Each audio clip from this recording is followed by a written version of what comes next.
Hello everybody, this is Tofail Hoque and welcome back to my YouTube channel and again I'm back with another topic. আজকের এই ভিডিওতে আমরা শিখব ইংরেজি ওয়ার্ডস গুলোকে কিভাবে সহজে আমরা উচ্চারণ করতে পারবো। ওকে, সো ইংরেজি ওয়ার্ডস ধরে নাও একটা কোনো বড় ওয়ার্ডস রয়েছে, সেই ওয়ার্ডসটাকে আমরা কিভাবে সহজে উচ্চারণ করতে পারবো সেই নিয়ে আজকে আলোচনা করবো। তবে ইংরেজিতে কখনো কখনো বড় বড় ওয়ার্ডস থাকে কিন্তু আমরা সঠিক নিয়মে সহজে সেই ওয়ার্ডস গুলোকে উচ্চারণ করতে পারি না। বাট আজকের এই ভিডিওতে আমি শেয়ার করবো এমন একটা ফর্মুলা যেটার মাধ্যমে তুমি শিখতে পারবে এবং বড় বড় ওয়ার্ডস গুলোকে খুব সহজ ভাবে ভেঙে ভেঙে উচ্চারণ করতে পারবে। So stay connected with me till the end and let's get started. Okay, so ধরে নাও যে আমি একটা এখানে ইংলিশ ওয়ার্ডস নিলাম, তো এই ওয়ার্ডসটাকে আমি নিলাম। ওকে, তো এটা একটা ওয়ার্ড, তো এই ওয়ার্ডটাকে আমরা কিভাবে সঠিক নিয়মে ভেঙে উচ্চারণ করবো। দেখো এই ওয়ার্ডটাকে অনেকে যারা নতুন ইংলিশ শিখছে তাদের কাছে কিন্তু খুব কঠিন হবে এই ওয়ার্ডটাকে কিভাবে বানান করব। ওকে, বাট কিন্তু এই ওয়ার্ডটাকে সহজভাবে বানান করা যায় যদি আমরা এই ওয়ার্ডটাকে ভেঙে ভেঙে উচ্চারণ করি। ওকে, তো এবার ভাঙারও একটা নির্দিষ্ট নিয়ম রয়েছে। ধরে না আমি নিলাম এখানে CAP cap, IT it, AL IST east, এটা কিন্তু ভুল ভাবে আমরা ভাঙলাম, এইভাবে এর উচ্চারণটা হবে না। তো ভাঙার একটা নিয়ম রয়েছে, তো আমরা কিভাবে ভাঙবো? আমরা ভাঙবো, ধরে নাও যে এখানে নিলাম যে সি এ কি হয়ে গেল ক্যা, পি আই কি হলো পি, তাহলে কি হলো সি এ ক্যা পি আই পি, ক্যাপি, টি এ ট্যা, L I S T list, তাহলে কি হলো ক্যাপিটালিস্ট। কি বললাম? ক্যাপিটালিস্ট। দেখো এটা হলো সঠিক নিয়মে ভাঙা, ঠিক আছে। এবার ধরুন আমি যদি নিলাম যে সিএপি ক্যাপ আইটিএ, তাহলে কিন্তু এটা কিন্তু এই ওয়ার্ডটাকে সঠিকভাবে উচ্চারণ করা যেত না। তো ভাঙার একটা নিয়ম রয়েছে। তো এখানে দেখো এই ওয়ার্ডটাকে আমরা কি ভেঙে চার ভাগে বিভক্ত করলাম। ক ভাগে? চার ভাগে। দেখে নাও, এই ওয়ার্ডটাকে ভাঙলাম যে চারটা ভাগে ভাগ করলাম।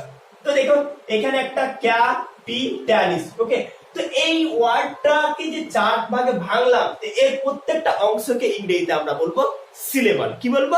সিলেবাল। আর বাংলাতে বলবো শব্দাংশ। এই সংজ্ঞাটা আমরা পড়িনি, তাহলে বুঝতে পারবো। ওয়ার্ডের যতটুকু অংশ একটানে উচ্চারণ করা হয়, এটা একটা ওয়ার্ড। এটা তো না যে একটা ওয়ার্ডসকে আমরা একটানে উচ্চারণ করে নিব সবটাকে, সেটা না। প্রত্যেকটা ওয়ার্ডসকে একটানে উচ্চারণ করা যায় না। তো একটা ওয়ার্ডসকে একটা ওয়ার্ডের যতটুকু অংশকে একটানে উচ্চারণ করা যায় তাকে আমরা কি বলবো? সিলেবাল বলবো, বা বাংলাতে বলবো শব্দাংশ।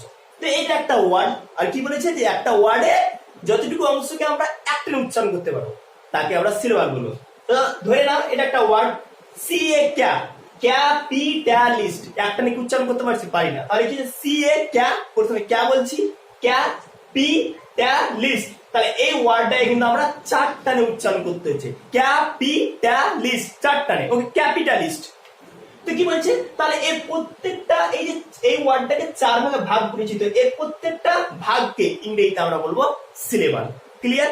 একটা ওয়ার্ডের যতটুকু অংশকে আমরা একটানে উচ্চারণ করতে পারবো তাকে আমরা ইংলিশে বলবো সিলেবাল। ওকে, আর একটা ওয়ার্ডে অনেকগুলো সিলেবাল থাকতে পারে, একটাও থাকতে পারে, দুটোও থাকতে পারে, তিনটে, চারটে, পাঁচটাও থাকতে পারে। ওকে, তো এখানে কটা সিলেবাল রয়েছে?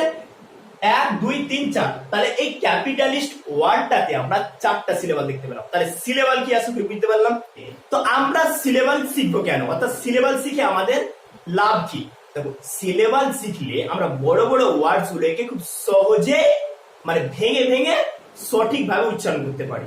আর একটা জিনিস মনে রাখবে যে প্রত্যেকটা সিলেবালে কিন্তু একটা না একটা ভায়েল থাকবে। এখানে চারটা সিলেবাল রয়েছে, চারটা সিলেবালে দেখো একটা না একটা ভায়েল রয়েছে।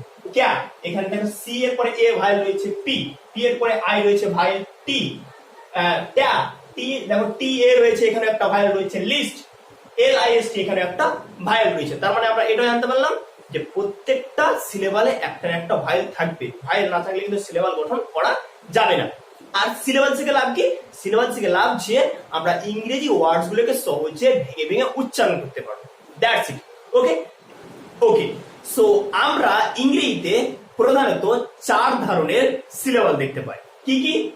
মনোসিলেবাল, ডাইসিলেবাল, ট্রাইসিলেবাল এবং পলিসিলেবাল। ওকে, তো আমরা প্রত্যেকটা সিলেবালকে জানবো এবং মনোসিলেবালের ওয়ার্ডস গুলো কেমন হয় ওকে, কিভাবে উচ্চারণ করতে হয়, ডাই সিলেবালের ওয়ার্ডস গুলো কেমন হয়, কিভাবে উচ্চারণ করতে হয় সেই সম্পর্কে এবার জানবো। ওকে, তো দেখে নাও, তো প্রথমে কি রয়েছে মনোসিলেবাল।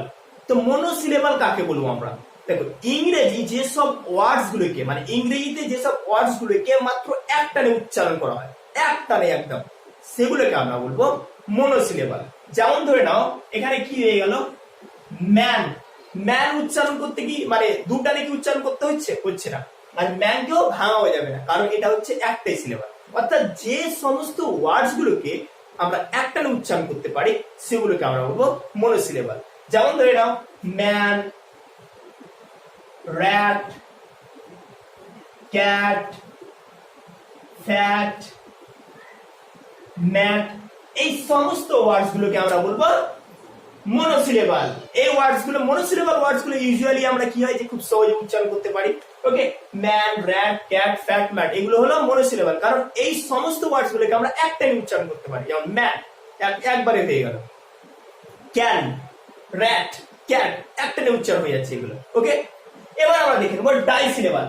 যে সমস্ত ওয়ার্ডস গুলোকে আমরা মানে দুটানে উচ্চারণ করতে হয়, মানে ইংরেজিতে যে সমস্ত ওয়ার্ডস গুলোকে উচ্চারণ করতে গেলে আমাদেরকে দুটো সিলেবাল ফলো করতে হয়, অর্থাৎ দুটানে উচ্চারণ করতে হয়, সেই ওয়ার্ডস গুলোকে আমরা বলবো ডাই সিলেবাল। ওকে, সেই ওয়ার্ডস গুলো কি বলবো ডাই সিলেবাল। যেমন ধরে নাও পিকচার। পিকচার দেখে নাও, এই ওয়ার্ডটাকে দুটানে উচ্চারণ করতে হচ্ছে পিকচার, তার মানে কি এই ওয়ার্ডটাতে দুটো সিলেবাল রয়েছে। তো যে ওয়ার্ডে দুটো সিলেবাল থাকবে সেটাকে আমরা বলবো ডাই সিলেবাল। অর্থাৎ আমরা আরো সহজ করে বলতে পারি কি যে ওয়ার্ডকে আমরা দুটানে উচ্চারণ করব অথবা যে ওয়ার্ডকে দুটানে উচ্চারণ করতে হয় তাকে আমরা বলবো ডাই সিলেবাল। তাহলে দেখে নাও এই ওয়ার্ডটাকে পিকচারটাকে দুটানে উচ্চারণ করতে হচ্ছে পিকচার, আমরা কিন্তু একটানে এটাকে উচ্চারণ করতে পারবো না, পিকচার দুটানে উচ্চারণ করতে হচ্ছে। ওকে, আমি কি বলেছিলাম যে প্রত্যেকটা সিলেবালে একটা একটা ভায়েল থাকবে। দেখে নাও এখানে PIC পিক এখানে ভায়েল রয়েছে, আবার TURE চার এখানেও ভায়েল রয়েছে। তো প্রত্যেকটা সিলেবালে কিন্তু একটা একটা ভায়েল থাকবে। পিকচার হয়ে গেল, তারপরে দিতে পারি আমি ফুটবল। দেখো ফুটবলে কটা সিলেবাল রয়েছে? দুটো। ফুটবল দুটো সিলেবাল রয়েছে। তারপরে আমি দিতে পারি পিকক। পিকক, দেখো পিকক শব্দটাকে কি বলতো দুটানে উচ্চারণ করতে হচ্ছে পিকক, এটা কিন্তু একটানে আমরা উচ্চারণ করতে পারবো না। তো আমরা কি জানতে পারলাম যে ওয়ার্ডকে দুটানে উচ্চারণ করতে হয় অথবা যে ওয়ার্ডে দুটি সিলেবাল থাকে তাকে আমরা বলবো ডাই সিলেবাল। ওকে, তারপরে কি আছে ট্রাই সিলেবাল। ট্রাই সিলেবাল আমরা কাকে বলবো? যে ওয়ার্ডকে তিনটানে উচ্চারণ করতে হয়, অর্থাৎ যে ওয়ার্ডে তিনটি সিলেবাল থাকে তাকে আমরা কি বলবো ট্রাই সিলেবাল। যেমন তো প্রথমে নিয়ে নিলাম আমি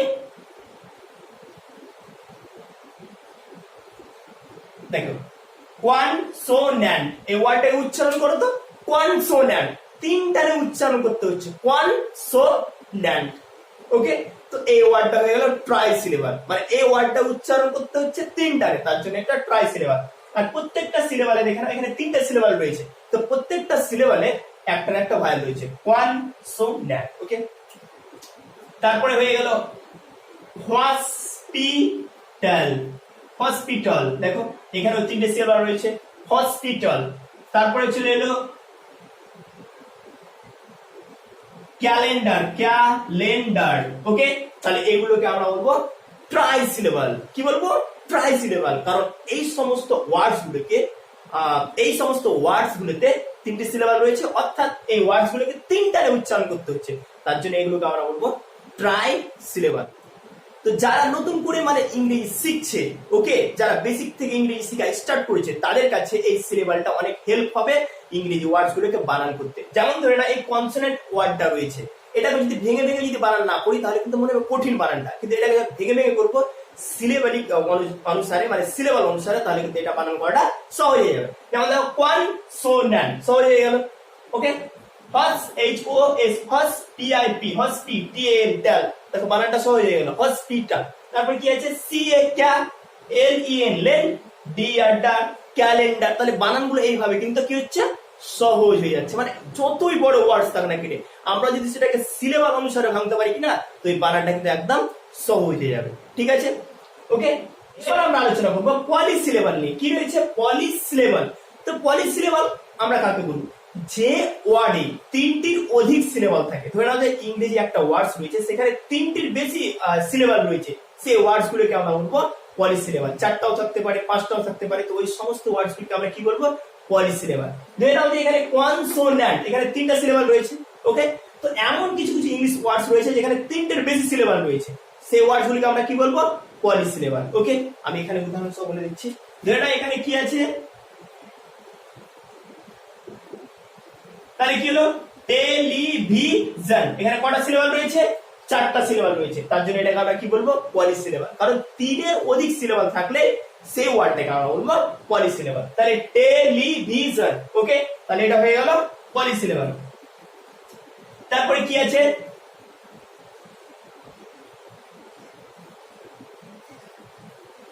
সুপার ন্যাচুরাল, সুপার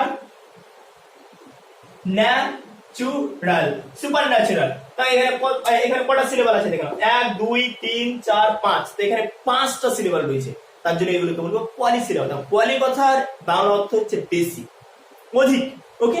তো যে সমস্ত ইংরেজি ওয়ার্ডসে কি বলতো তিনটির বেশি সিলেবাল থাকে, সেই ওয়ার্ডস গুলোকে আমরা বলবো পলিসিলেবাল। ক্লিয়ার? তাহলে দেখে নাও টেলিভিশন, সুপার ন্যাচুরাল, ওকে, তো এগুলোকে আমরা বলবো পলিসিলেবাল। এবার ধরে নাও একটা ওয়ার্ড নিলাম আমি,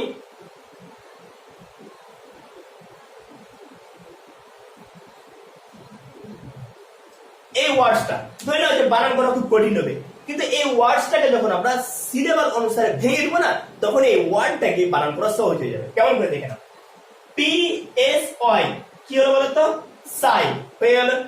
সি এইচ ও কো, সাইকো, দেখো এল ও লো, জি ওয়াই জি, তাহলে কি হলো? সাইকোলজি হলো, সাইকোলজি। তাহলে দেখো যে সিলেবাল অনুসারে যখন আমরা একটা ওয়ার্ডস কে ভেঙে বানান করবো, সেই বানানটা কিন্তু একদম সহজ হয়ে যাবে, ওকে।